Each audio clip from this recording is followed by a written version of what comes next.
Hi, everybody. Welcome to another episode of Redemption Thursdays with Rabbi Pinchas Winston. I'm Yehuda Shamroth of the Miriam Project Geula Hour. We like to welcome Rabbi Winston in every single week whenever possible. He wasn't feeling well last week, so I'm hoping he's feeling better today. And we are working on a topic called Finding Your Inner Self, and as we prepare for the Geula, of course. And you will learn a lot of his teachings if you go to 36.org, his website. You can subscribe to many different things, but in particular, his Perceptions Weekly Parsha series is one I highly recommend and can't get through my Shabbat without it. So without further ado, Rabbi, please join us and give us your beautiful shiur for tonight. Thank you. Thank you. Okay. Just continuing on with this material about in search of your true self, because this is really what it's all about. This is what we're trying to do on a daily basis, ongoing basis. Life, as they say, life happens, meaning that we have this work we're supposed to do, and then life gets in the way, but all those distractions and all the things that cause us to focus everywhere but on ourselves. The last thing that the Sitra Achra Yetzer Hara wants is for us to fix ourselves, is to metakel ourselves, to become tzaddikim, or in our own level, whatever we can achieve, because the more that we do that, the less it's able to work through us to destroy the world. Let's start, okay? The Yetzer Hara, which means the evil inclination, and everyone's been aware of it to some degree. All religions have some version of it. Evil's in the world, right? And the fact that a person can notice how they would like to do the right thing, but they end up doing the wrong thing. And this is something that makes us realize that there's two aspects. There's two parts of who we are. Unfortunately, for some people who don't understand this, even Freud, for example, grappled with the idea and didn't like the religious version of it, so he came up with his own version. Probably did more damage more than he did good in the end, because it kind of absolved people a large degree of having to work on themselves and change things. And accept themselves for the way they were, when in fact those were the challenges we had to face, what we're here to actually fix up. We reincarnate. We have many gilgulim for this particularly to fix up whatever chisronas, whatever lackings we have. And the Yetzer Hara is something that we're fighting against the entire time. Some call the Yetzer Hara the best chavrusa you can ever have, the best study partner you can ever have, because a good study partner challenges you, makes you have to work harder, makes you not become complacent. But it's very easy, as we spoke about previously, since it uses the same brain, the same system to actualize its voice, what it wants to do, as the Yetzer Tov, the good inclination, the soul. Then people often confuse one for the other, and until after the mistake is done, the Iver is done. But what is it? In essence, really, what is it? What are we actually dealing with? What are we actually confronting? What's its role? So the Gemara equates the Yetzer Hara with the Malach HaMavis, the angel of death, right? And the Sitra Achra. What's the Sitra Achra? The Sitra Achra, technically speaking, is an angel. And the Gemara calls it this, so we have an angel inside of us? No, not really. It's not really an angel. It's we'll see shortly more. It's more technical, but it calls it the Sitra Achra. The Sitra Achra is the Satan, right? People translate the Hebrew into English, and they call Satan in the end, but it's the Satan. And the word Satan means to obstruct. He's the great obstructor. It's his job. He was made to do that. He's the one who creates the challenges. But according to the Zohar, he has three jobs. First, he's the tempter. First, he's the one who creates a scenario that talks to the Yetzer Hara, that makes us vulnerable to the chet and creates the challenge. Then he's the accuser. Once a person has done the avera, God forbid, so then he becomes the accuser. A person's soul stands before the basin every single day. We're being judged. The Gemara says every once a year, and then once a day, and then every hour. There's all kinds of levels of judgments taking place all the time, whether we're aware of it or not. Our souls are in Shemayim. We have a multi-level soul. One couple levels are down here, but in the body, other levels are up above. And the basin is judging us, and the Sitra Achra goes up there and says, this guy did the following thing, right? And if the basin decides in his favor that the person is in fact guilty of the avera, so then he becomes the punisher. He becomes the one to carry out the onush. That Hashem, the heavenly basin decides with that person, which apparently last week for me was biting my tongue. the proverbial budding of your tongue, and then there's the actual budding of your tongue itself, and that's why I wasn't here last week, because of the fact that I couldn't use my mouth because it hurt too much to, and small things like that. But even that's hashgacha pratis. Usually happens when I'm speaking lashon hara. This time it just happened during a bowl of cornflakes. But this is all part of the interaction that we have with Shemayim. The Kodesh Baruch Hu is constantly doing things to wake us up, and when we suffer in any way, it's for the sake of our tikkun. Because the truth is, the Gemara says, punishment is not really for this world. Schar v'onish, not in this world, the Gemara says in Kedushin. Because first of all, the schar, you wouldn't want the schar in this world. The schar is the reward, right? Because it's huge. There's no way to actually enjoy. It would cause death through ecstasy. The body couldn't handle that level of pleasure, so it's reserved for the world to come. All of the good that we get in this world, according to the Gemara, is called tzedakah. It's charity. It's a stipend. It's what God gives to us, believe it or not, even if it's $1 billion. I don't have that, but those who have $1 billion, it's all God giving to us the tools that we need to work on ourselves and to work on the world. And the schar for all of it comes later on. Likewise, the onish, even though the Torah talks about onshin, right, in Parshas Bechukosai, in Parshas Kisavo, that this is not the world for that. That's Gehenna. There are 7 floors, 7 levels of Gehenna, each one more intense than the other one, depending upon the type of tikkun a person has to go through to get to the world to come. And in this world, what it feels like punishment, it certainly feels like punishment, it is definitely cause and effect. It's definitely a punishing effect.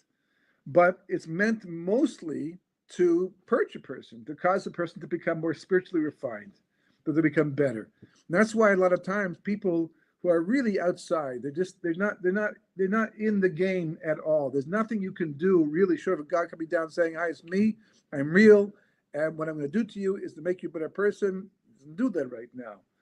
So there are people who get, if they punish them, they just become angrier at God. There would no relevance to tikkun. So a lot of people you see doing terrible things, they get off. They don't suffer.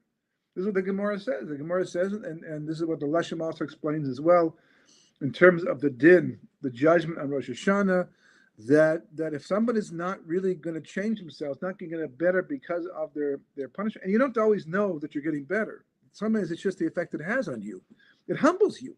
I mean, it's a very humbling experience when you can't use your body the way you want to, when it interferes with something. I mean, it's only a few days later that it was a whole week that this thing was bothering me, and davening was an issue. And now, when I say Pesukah de Zimra in the morning, which is where most of the pain was, because it goes, you don't realize how much you use your tongue until that type of thing happens, and where it happens. And it was such a struggle, especially on Shabbos, which is longer, and it's very fast. So your tongue is rubbing against your teeth all the time. So every single paragraph that I had to say, I was completely aware of. And if I had to repeat words, it would, and because of this, it changes your perspective on things. Now, hopefully you hold on to that. But of course, you start to forget over time that these things happen. But that's what God gives to us. That's the gift that God gives to us. He doesn't want to create an intense, ongoing. That's an extreme situation, like the Holocaust, for example, the pogroms, and God forbid, or what's going right now with the hostages. All those ongoing sufferings, really, those are already down the road extreme situations, because we didn't appreciate those bursts of difficulty that were meant to refine us. They rolled off of us in the end. But the point is that this is not a world for punishment. This is a world for rectification, for refining ourselves. So the Sitra Achra, his job is to challenge us. His job is to accuse us. His job is to cause the effect, the punishment, for the sake of refining us. That's what he was. That's what he was created to do. He's also the angel of the ministering angel of Edom and his descendants, and that's who the Medrash says that Yaakov fought with the entire night.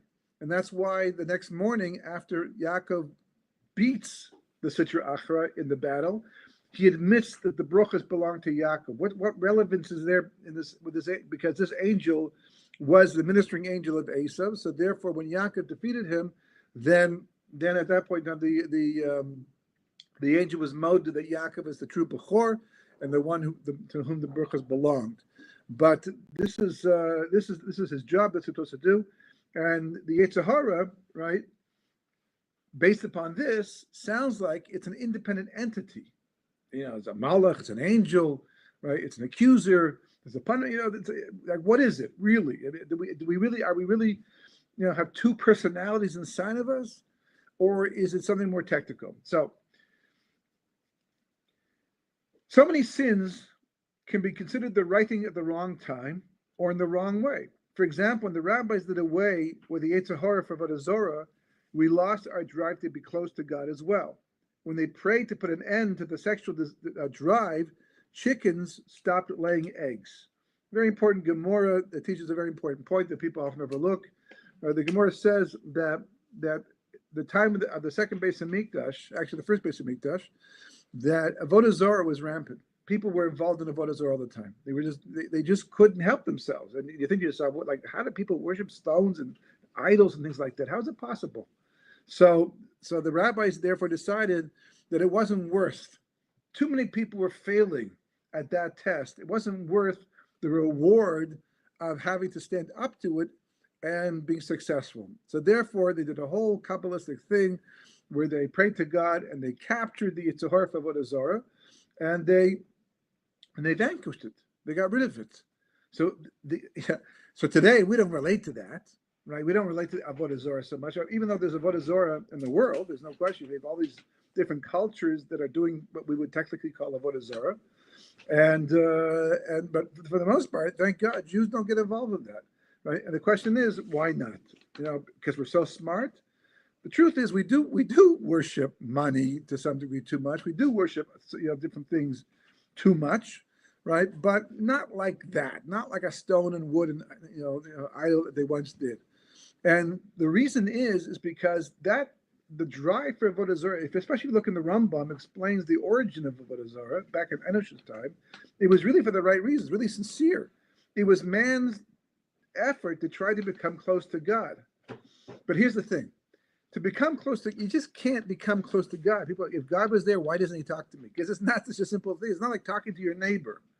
But the truth is, even with your neighbor, if you're not on good terms with your neighbor, if your neighbor has no respect for you and you call him up, he's not going to answer the phone.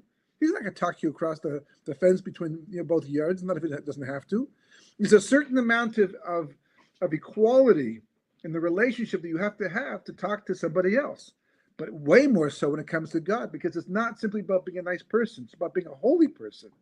To connect to God, you have to be holy. You have to change your midas. If you want to worship God the proper way, that's why there's halachas about how to dress, how to behave, what type of attitude you have to have, because you're standing before the King of Kings, the creator of the universe, the whole entire world. And that's a hugely holy experience. You can't pretend to be holy. Either you are or you're not. And that's what it says.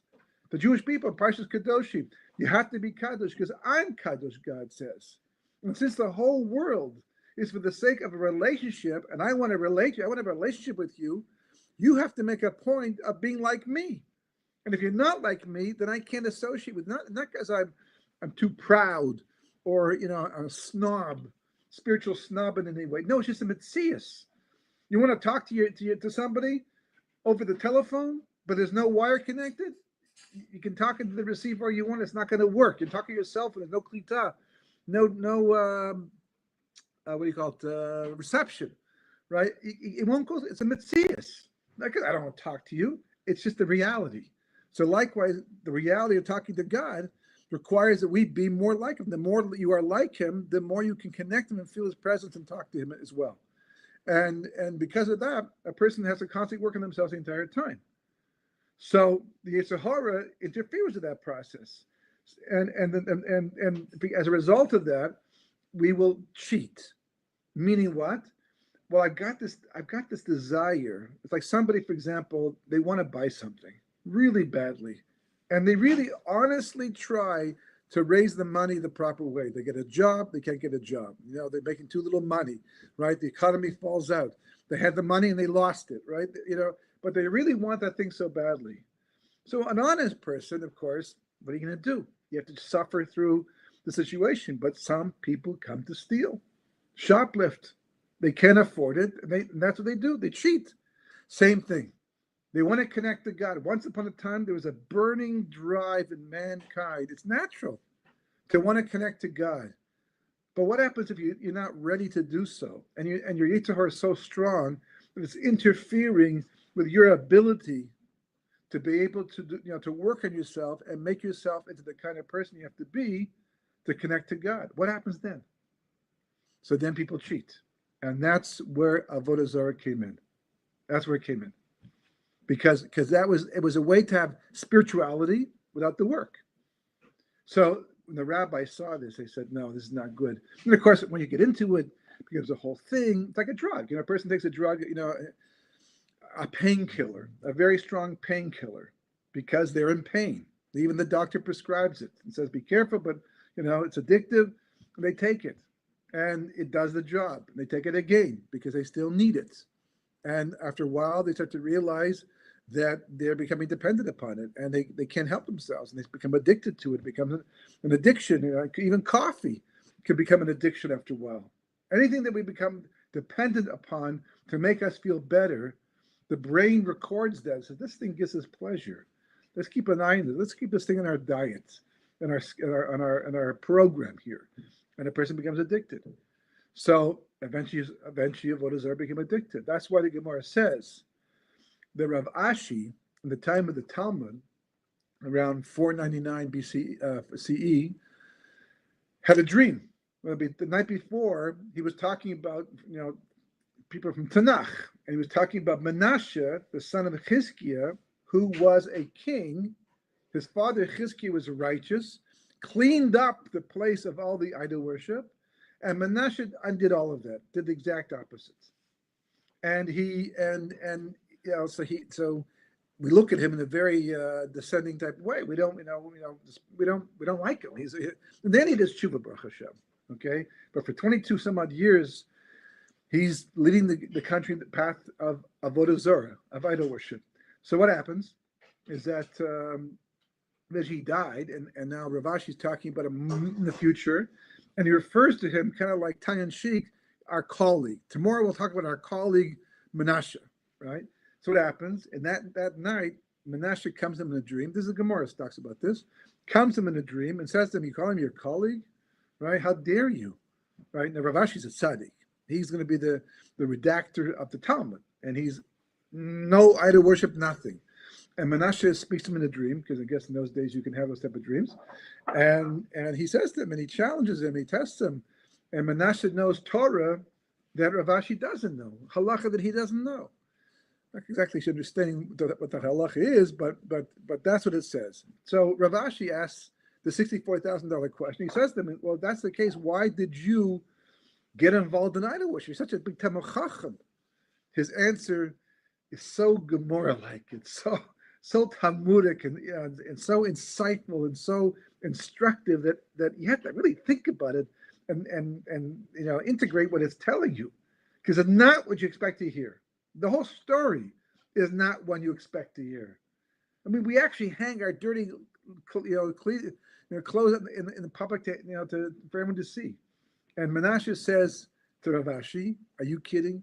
Had you been in my generation, you would have picked up the hem of your garment to run ahead of me to get to the Avodah Zarah. You, Rav Ashi, the tzaddik who's talking about me as your colleague and being critical and would never think to do it in your lifetime because you don't have that drive anymore. But had you been in my generation when the drive was so strong, you would have been there too and ahead of me in the end." That's amazing. That's absolutely amazing, because it's a way of portraying and letting us understand, without actually going through the experience of it, how strong the drive for Avodah Zarah had to have been at that time. Because we just look at a bunch of miscreants, bad people who are doing big Yetzer Hara things, like people who just can't stop eating, people who just have tons of chocolate, but and that's the way you look at it. But he's saying, no, it's not like that at all. It's a whole different. It's like a different planet altogether, with a different species altogether. Because there's someone like Rav Ashi, whom we know would have done that then, and the Gemara, he's writing this about himself because he's the redactor. This story is being told through his pen, or his quill, whatever, and all the other people who are working with him. And he's saying that I know that if I had been there, I would have had this problem too. So you have to understand how strong the drive was before you judge these people. It's still called evil. It's evil. Evil is evil. But the question, how responsible? That's God's business. He has to decide how responsible. But it goes to show you how incredible the drive was. So therefore, the Chazal, they took it away. The prophets were involved, and they took it away in the end. But what people don't realize is that when you walk into a minyan today, and you can walk into minyan all around the world, everybody, with the exception of a few places literally with the exception of a few places in the world, and maybe a few people in every minyan who kind of get it for whatever reason, that most minyanim, you walk into and watch the way people daven to God. They're talking to God, the master of the universe, who just decides to let you live or die by thinking about it. The moment God changes his mind, he decides to stop thinking about somebody, they're gone. They could disappear completely without even a trace if God wants it to happen. Because that's how we're hanging by a thread, all on the will of God. It's not like, well, I made them already, so like put a contract out on him and get somebody to go and shoot him, get rid of him, put the body in the river. It's like, there's not time for the mafia over here. All of existence is just the will of God thinking about us. As long as he thinks about us, we're here. And all that happens to us takes place. And yet you look at the way people do it. If you're going to a CEO, you're going to go ask for a raise, right? You decide, you wear your best suit probably, make sure your tie is straight, and you brush your teeth, and, you're going to go in as respectfully as possible.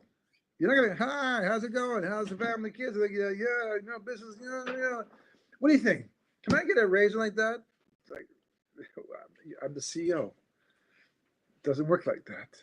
We understand if our job is in the line, right? If our relationships are on the line, we understand there's a certain amount of cover we have to show, to be able to get there. And yet, when people talk to God, it's like literally punching in the clock and punching out.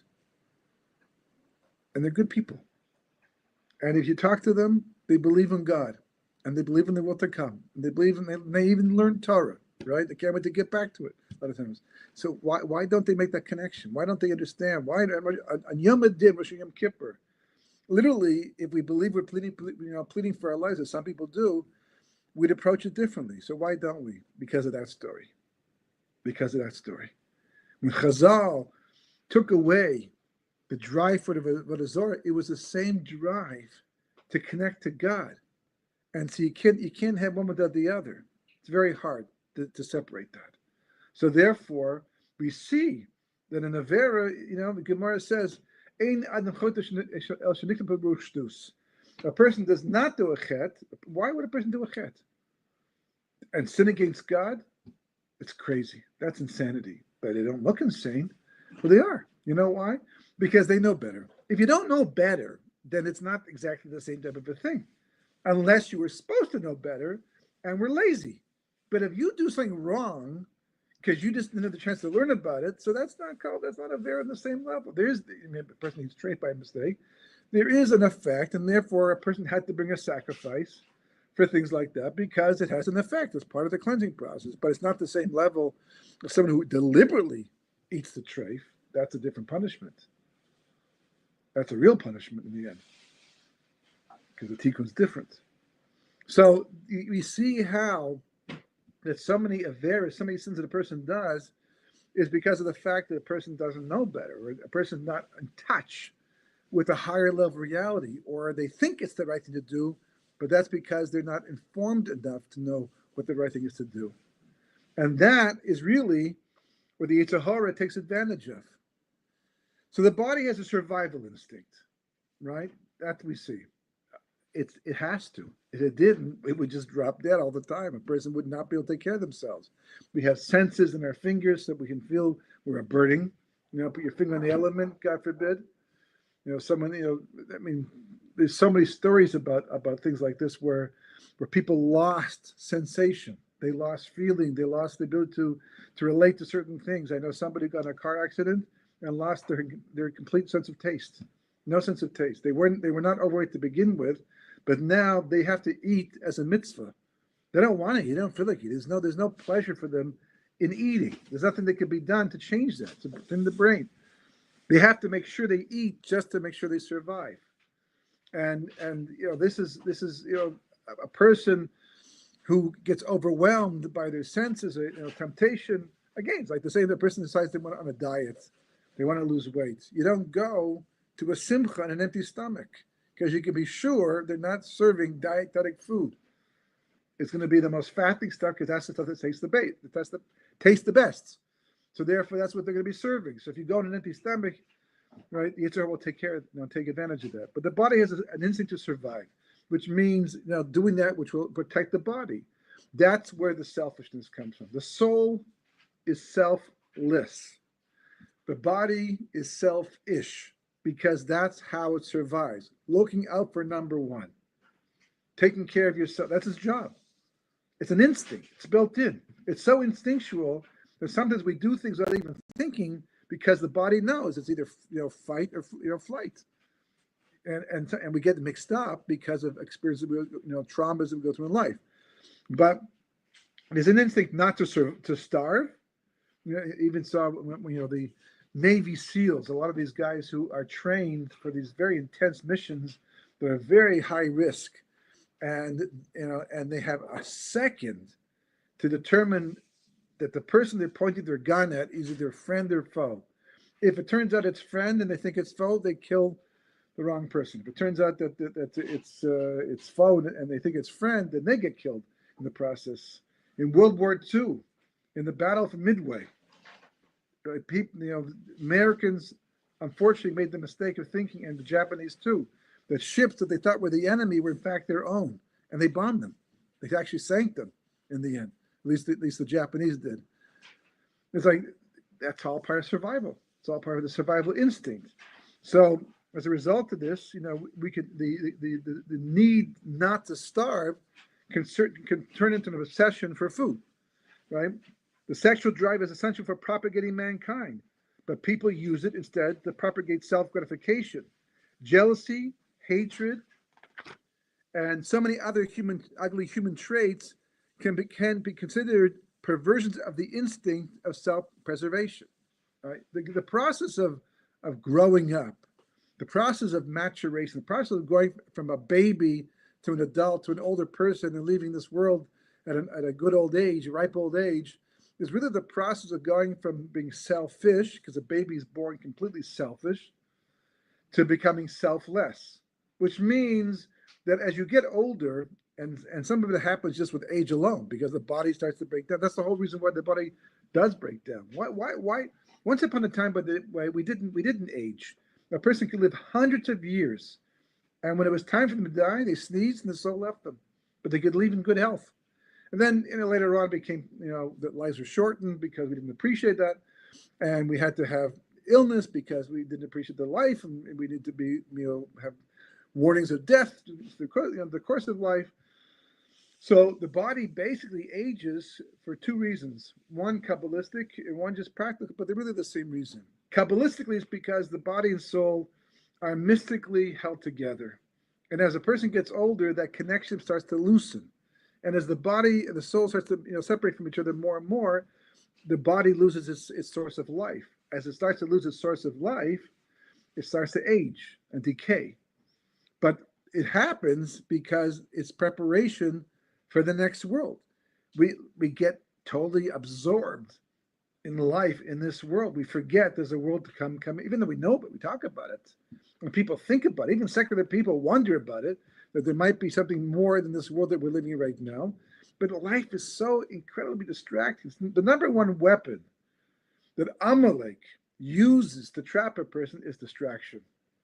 It might be bombs, it might be missiles, it might be movies, it might be phones. That's just the means. But the goal is distraction. Because as long as a person's distracted, they'll miss the moment to fix themselves, to work on themselves. And as a result of that, you see people grow up, they become adults, but they're still acting like children in the end because they didn't make that change. So as a result of that, to prepare a person for the world to come, the body starts to slow down and break down. And as you do that, all of a sudden things that once excited you, thought you wanted to go after, they don't matter the same anymore. They don't resonate with you anymore. And you start becoming more philosophical. Because as the body weakens, the soul does not. If you are in touch with it, that's what we're trying to do over here. This is what the whole free the soul, right? It should be a T-shirt. Free the soul. That's what life is about. Freeing the soul from under all that body, right? And as a person gets older, it happens naturally, which is one of the reasons why the halacha is we know you're supposed to stand up for Talmud Chacham. The Talmud Chacham walks in the room because of all the not because the Torah they know. It's the Torah you're standing up for. They themselves have a lot of Torah, so you stand up for them. And you stand up for an elderly person too. Why? Even the Gentile elderly person. Because we assume that anyone who's lived 50, 60, 70, 80 years of life, they've learned a lot through experience and what the world has taught them. So they're also wise people. The word zaken, right, which is an old person, stands for ze kona chachma.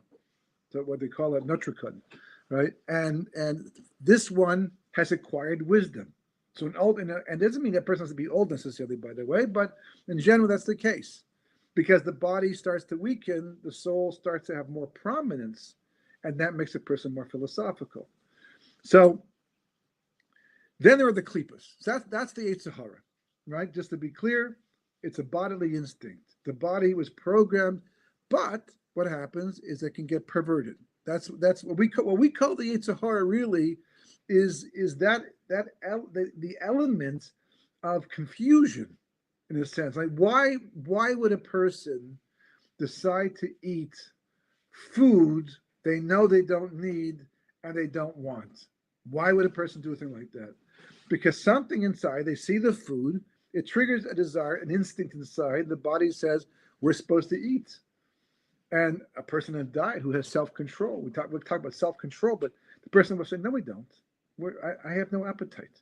Right now, I'm content. Or even if I'm a little bit hungry, that's okay. I'm not going to die from it. It's a better result. How many times does a person eat something and later on say, oh yeah, I wish I didn't eat that. If only I hadn't seen that. If only I hadn't, had that second piece of cake. You don't even enjoy it anymore. You can't even taste it anymore. Whatever satiation you had from it is gone and replaced by regret. And you say, next, I have to remember that next time. If somehow you can remember how you felt after. Tell yourself, it's a good dieting technique, right? When you're feeling that regret, say, remember this. See how you feel, right? You're not enjoying it anymore. The cake is long gone. You gain nothing. Yeah, at the moment you get some pleasure, it tasted good, but it's not long lasting. The regret, it's the last feeling that you have that counts the most. That's why a person can party for 80 years, and on their deathbed, all of a sudden realize they're not going to the world to come, or they're not going to go to the world to come without going through Gehenna, which is going to erase all the positive pleasures they had in that lifetime. And you ask a person here, this is where you're going. This is Gehenna. These are the 7 levels of Gehenna, right? And the world to come, you're going to have to wait to go there. Now, was it worth all that pleasure? So a person thinks they would say, yes, it would be, but you won't. Because the feeling you'll have then will knock out all the positive feeling you had all those years before. And that's how the Yetzer Hara works. But then we have this thing called the klipas. What are the klipas? Well, it's like every bank robber has an accomplice. It's very hard to pull off these things by oneself. The same thing with the Yetzer Hara. It can't do everything on its own. It can't simply trick a person. For example, as they say, out of sight, out of mind. The Gemara says a person only, desires, those things that their eyes see. You can imagine things a lot of times, and if you really want to, you can imagine so much to make it so real that your body will start responding to it, and your glands will start salivating for a steak because you're thinking so much about a steak. But how many times in the course of a day, when you're not hungry and you're not in the kitchen and you're not close to food, do you sit there longing to eat something?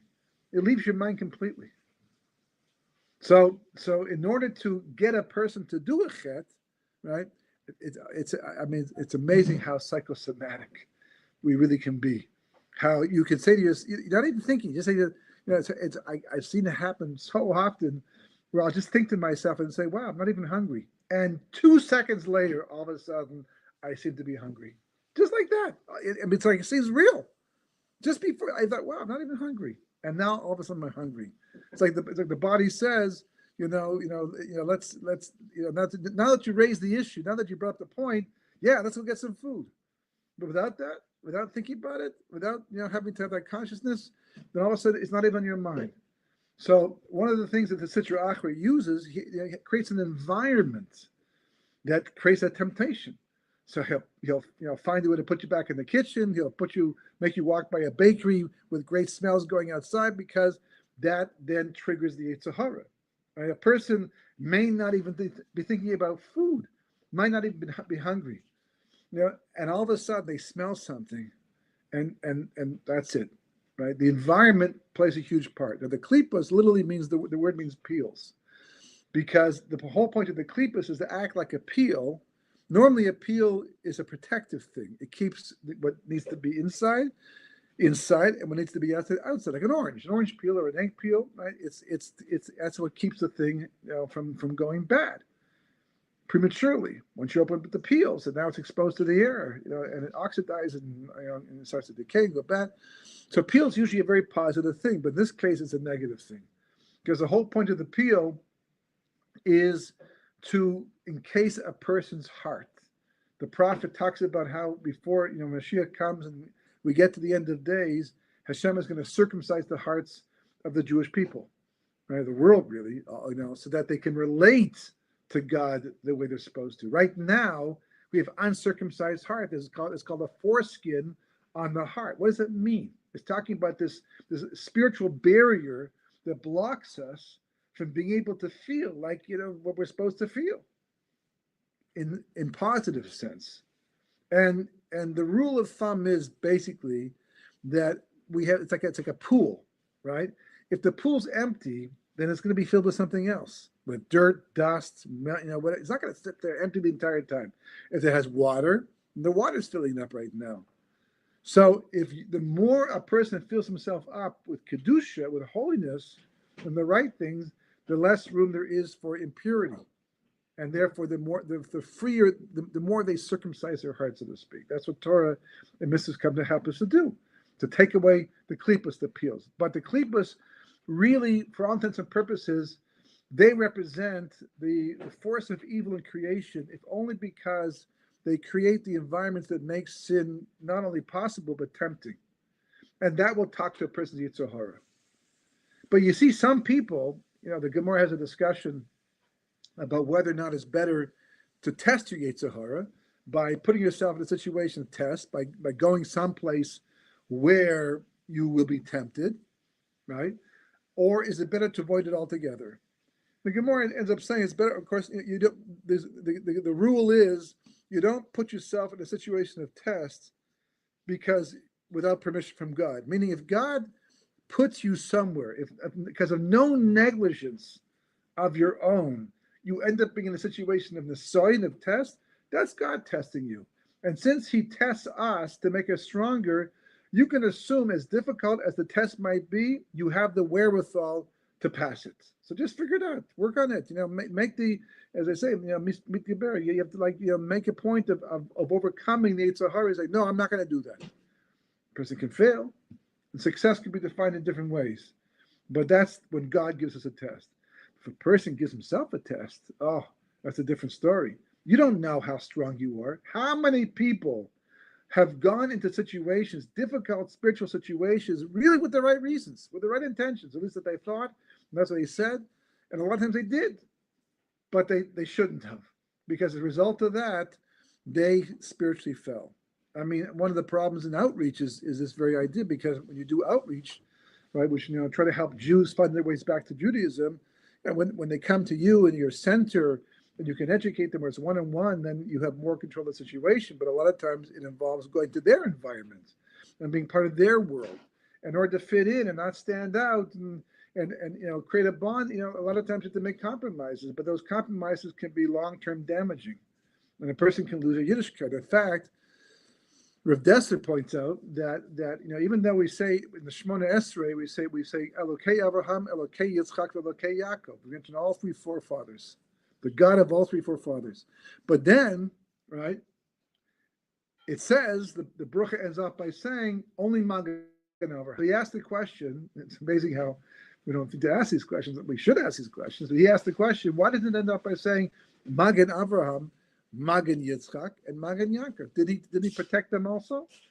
And the answer is yes. He protected all of them. So then why don't we mention them? If we mention the beginning, mention the end too. Because Abraham had a special protection. Why? He was doing outreach.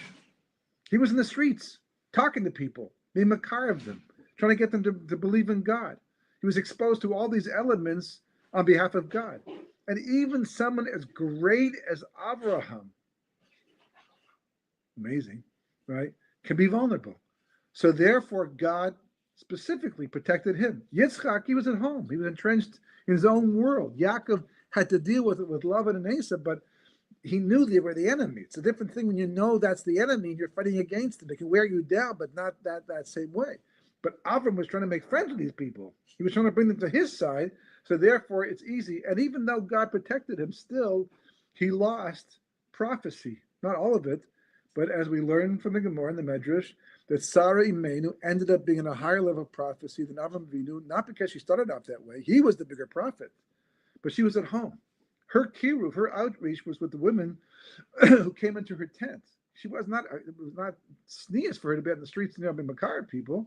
So she did it at home, where she's supposed to. But Avram was out there bringing them in. So therefore, even though he was protected, he was still affected. And as a result of that, he lost some of his level of prophecy. But this is the world that we live in. You see, and of course, this is the whole outcry today. Certainly, even not just the Orthodox community in Eretz Israel, but even around the world in Christian communities and even government legislation about dealing with the problems of the internet, because there's a lot of evil. I mean, the klipas are all over it. The klipa, this is like their reality. Why? It's the best device you can have, because since things like smartphones, for example, and the internet, they provide so much good. They really help. They save lives. Information, the amount of learning you can do is absolutely unbelievable, but that just draws people in. And then once they're there, they can become exposed to the wrong things. And many a person has lost their connection to God, Yiddishkeit, Judaism. They just weren't prepared for it. They didn't have the ability to stand up to the test. They didn't understand that's the klipas. They understand they're going into the wrong world and the effect it's going to have. In fact, this is what Yaakov, when Yosef sent back to him 10 male donkeys and 10 female donkeys, and he was talking to Yaakov. It says that when Yaakov heard that Yosef was still alive in Mitzrayim, in Parshas V'yigash, right, when he was told the information that Yosef was still alive in Mitzrayim, it says V'yafik libo. He didn't. His heart, he was lukewarm. He didn't respond, wow, let's go see him right away. It's amazing. I can't believe it's true. Why not? So on a pshat level, because it was hard to believe. But he's a prophet. But it was hard to believe. But the deeper explanation is because he said, fine, he's alive physically. But how could he be in Egypt for 22 years and still be alive spiritually? And that's worse. Better he should have died.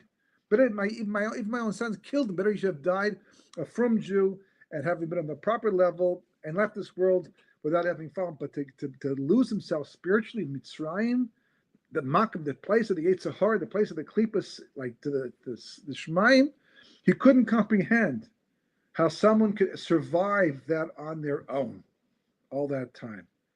But the donkeys, the male donkeys and the female donkeys, Kabbalistically corresponded to their learning, the spheres and everything like that. And Yosef was sending a message. Still a bit long to go to right now, but he was sending a message to his father that I learned from you about the holiness of the world and God's and Torah. Now I went down to Mitzrayim and learned about the koiches of Tumah, the forces of impurity and evil, but I still remained Yosef.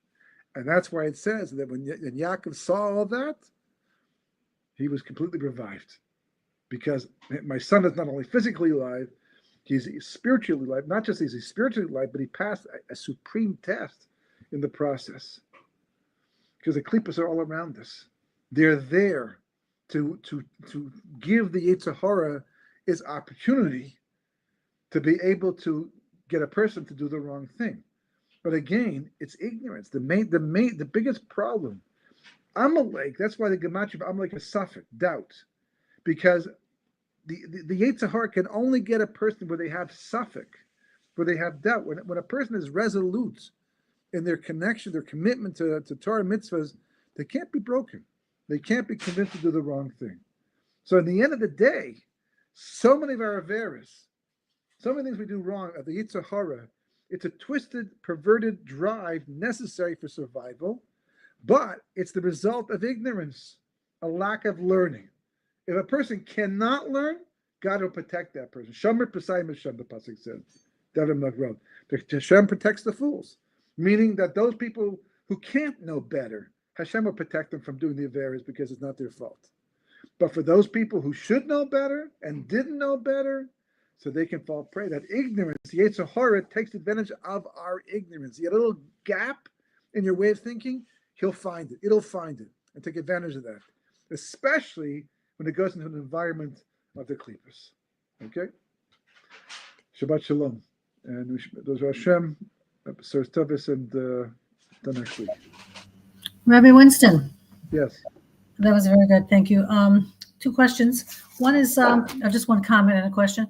When you were talking earlier in the shiur about people who don't really pay attention to their tefillahs, like they would if they were going to a CEO, Right. I couldn't help but think that, at least people in our circles are davening. We're trying to make our connection to Hashem. We may not be doing a great job of it, but the rest of the world, we are the only ones in the world doing this, and the only Jews among Jews doing this. So, and that leads to the question, which is, Hashem protects the ignorant of people who don't know. That there are people out there that know that we should be doing this, but they aren't. Like what's going to be with them, or what does that mean? Do we get some credit for being the ones that daven, at least even if we don't do it? Of course. No, you always get credit. You always get credit for doing the mitzvah. What happens with them, right? Remains that that's God's cheshbon. It's for Him to work out. But and that's not really it's so much our concern as much as are we doing that we're aware, and are we taking advantage of the situation? But you see that we had a lot of our extra kavana. We were saying, 2 parak tehillim after davening ever since October 7th. It's something that if you think about it, it should happen all the time. Not just but we're forced to get to that point through these situations. So that's why Hashem does these things to wake us up, to wake up those who can be woken up. But that's how the situation evolves to become what it does. And also, just bringing up what you were talking about, the internet having a lot of good to it. I mean, people are aware right now. I think even the Jewish people, especially after October 7th, we hear of the soldiers wearing tzitzit now that they never did before, and some are doing tshuva. Many are, many of their families are, and things. I mean, so people are waking up, I think, to turning towards God and knowing that there is a God. Well, that's part of the process. Yeah. Positive, then, right? That I think that's moving in the right direction, as slow as it might be. Well, listen, we're having this year right now because of the internet. How many classes on Zoom? No. How many classes, are all in the amount of Torah, Harpatz's Torah taking place because of the internet. There's no question that but that's why it's an Eitz Das Tov Ra. That's exactly what it is. The Eitz Das Tov Ra was not an evil tree per se. It just had the potential to be evil, but it depended upon who's using it. It's just like a gun, for example. A gun is just a piece of metal. Right? It can kill a bad guy, it can kill a good guy. It depends on who's shooting it in the end. So that's why the Yitzchai, that's why Torah is so important, because without Yirah Shamayim is the bottom line.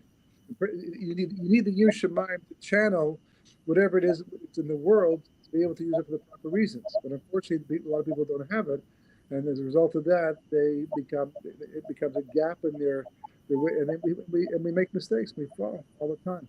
Yeah. Thank you, Rabbi. Everybody, please watch this replay, share it with your friends.